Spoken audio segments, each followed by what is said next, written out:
Hey there, Gina Jet here. I'm a professional makeup instructor for trans women and for crossdressers.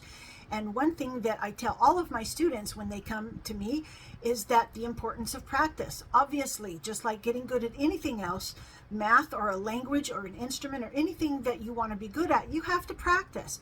But the good news is that you don't have to do a full face foundation and beard cover and all of that contouring and all that stuff to practice your makeup. You really can just practice your eyeliner. Just practice your liquid liner on a naked lid.